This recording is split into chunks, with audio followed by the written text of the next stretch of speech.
सुबह 10 बजे से लेकर 11 बजे के बीच में उपस्थित हूँ आप सबके सामने। आज जिनकी कुंडली लेकर के आया हूँ, इनका नाम महादेव है और ये कुंडली आई है गंगटोक सिक्किम से। शुरू करते हैं आज का कार्यक्रम। छोटा सा कार्यक्रम होगा। ये कुंडली धनु लग्न की है और लग्न में ही सूर्य और चंद्रमा बुध के संग बैठे हैं।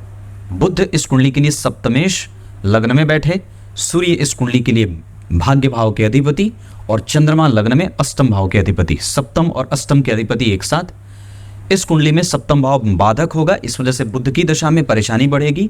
गुरु, राहु और केतु की दशा में परेशानी मिल सकती है। वैसे लग्नेश का पंचम भाव में जाना और सूर्य को देखना, पर गुरु, राहु और केतु के संपर्क में अष्टम भाव के शनि रोग दे रहे हैं और जहां दिमाग लगाना चाहिए वहां व्यक्ति कई बार नहीं लगाता। इस कुंडली में लग्न में 6 डिग्री के सूर्य, चंद्रमा 19 डिग्री के और बुध 26 डिग्री के, शुक्र द्वितीय भाव में बैठे हैं 21 डिग्री के श्रवण नक्षत्र में।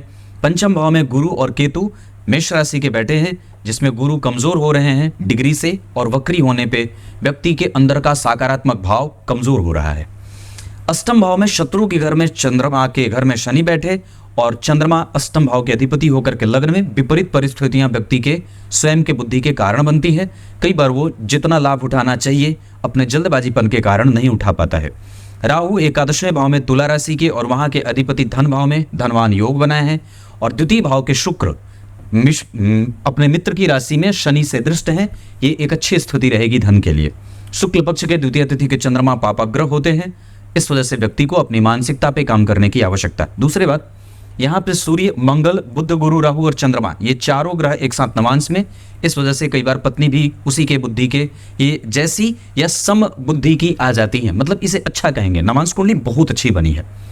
दशमांश कुंडली में सप्तम भाव के अधिपति लग्न में और सप्तम भाव में बुध जैसा व्यवसायिक ग्रह, इसे एक अच्छी निशानी कही जाएगी एक श्रेष्ठ दशमांश कुंडली की, जिसमें केंद्र में गुरु बैठे, शुक्र के संग मंगल बैठे हैं, जहां शुक्र मेष राशि में बैठे हैं और इस वजह से व्यक्ति के जीवन में व्यापार के योग भी बढ़ते हैं।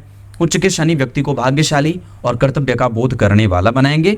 अनुशासित बनाने के साथ साथ उसे हमेशा ही सही और गलत के बीच का भेद करने के लिए बताने की कोशिश कर रहे हैं और व्यक्ति कई बार प्रैक्टिकल हो जाता है। ये ऐसी कुंडली है। इस कुंडली में अंक हमेशा से 5 बहुत अच्छा रहे। धनु लग्न की कुंडली दार्शनिक और धार्मिक होती है।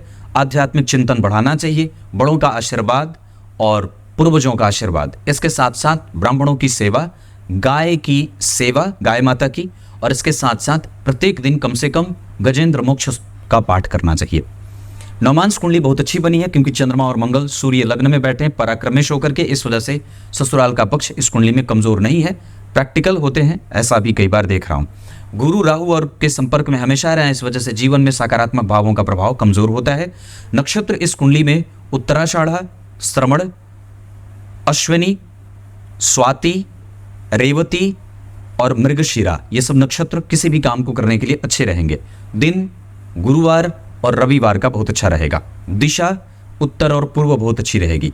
धन कमाने के लिए वायव्य कोण की तरफ या उत्तर और पूर्व की तरफ जाना चाहिए। इस कुंडली के लिए अभी अपने आप को और भी ज्यादा श्रेष्ठ बनाने की आवश्यकता है क्योंकि लग्न में सूर्य बुध के संग चंद्रमा अस्तमेश होकर के बैठे हैं और दशम भाव पे शनि की दृष्टि मित्र की जा रही है, जहां के अधिपति लग्न में व्यक्ति को प्रैक्टिकल मानसिकता और अपने हिसाब से काम करके जिद्द और हट के साथ, क्योंकि राहु केतु का प्रभाव गुरु पे और सूर्य का प्रभाव केतु से प्रभावित और गुरु से, ये व्यक्ति चरित्रहीन नहीं है पर हाँ स्वार्थी हो सकता है। दूसरे नंबर पे 12वें भाव के अधिपति 12वें में, इस वजह से व्यक्ति का धन अगर छोटे भाई बहनों के माध्यम से खर्च हो रहा हो तो बिल्कुल करना चाहिए। इस कुंडली में दशाओं के बारे में अभी राहु की दशा चल रही है, इस वजह से प्रत्येक अच्छी बात गलत लगेगी और बुरी लगेगी और अच्छी बात बुरी और बुरी बात अच्छी लगेगी। किसी पे विश्वास ना हो, बेवजह का व्यक्ति झगड़ा फसाद में भी उलझता है और ऐसी स्थिति में कि राहु एकादशवें भाव में लालची बना करके स्वयं का नुकसान कराते हैं। इस वजह से अभी 2028 तक बच करके रहें, किसी भी तरीके के आपाधापी में न रहें। बुध आपकी कुंडली में बहुत अच्छे बैठ रहे हैं। लग्न में सूर्य और बुध कारक होते हैं और निश्चित रूप से इनका प्रभाव आपको बुद्धिमान और तार्किक बना रहा है। इसके अतिरिक्त आपके पास आयु बहुत अच्छी है, पर फिर भी इस कुंडली में बुध और गुरु का प्रभाव कमजोर होने से व्यक्ति ठाकुर जी के प्रति उसके भाव कमजोर, बड़ों का आशीर्वाद उसे कम मिलता है और कई बार व्यक्ति जल्दबाजीपन से युक्त रहता है।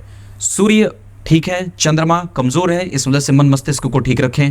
मंगल आपकी कुंडली में हनुमान जी की पूजा करने को बोल रहे हैं। बुध चतुर्थी का व्रत करने को बोल रहे हैं। गणेश जी की पूजा करने से आपको बहुत सारा फायदा हो सकता है और व्यापार पक्ष भी ठीक रहेगा। इस कुंडली में नौकरी वगैरह के योग थोड़े कमजोर हैं। शुक्र का प्रभाव और शनि का, राहु का और प्रभाव केतु का ये 50% के साथ बहुत अच्छा बना हुआ है।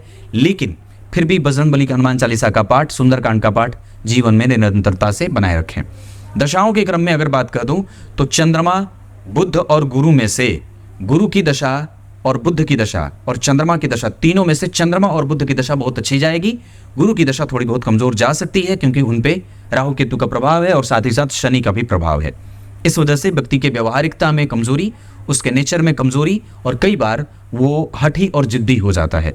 इसके साथ साथ इस कुंडली में सूर्य, शुक्र, शनि, राहु, केतु और मंगल की दशाएं व्यक्ति को मानसिक श्रम और मानसिक दुर्बलता का शिकार बना देती हैं। और भी बेहतर बनने की आवश्यकता है इस कुंडली को, और भी बेहतर बनने की आवश्यकता है, क्योंकि ये कुंडली लग्न में ही सूर्य और चंद्रमा को लेकर के बैठी है, जिसके कारण व्यक्ति डिप्लोमेट होता है और राजनीति से प्रेरित हो जाता है। ऐसा ना करें, क्योंकि धनु लग्न वालों को बिगड़ते हुए नहीं देखा जा सकता। वो सांसारिक नहीं होते, आध्यात्मिक होते हैं।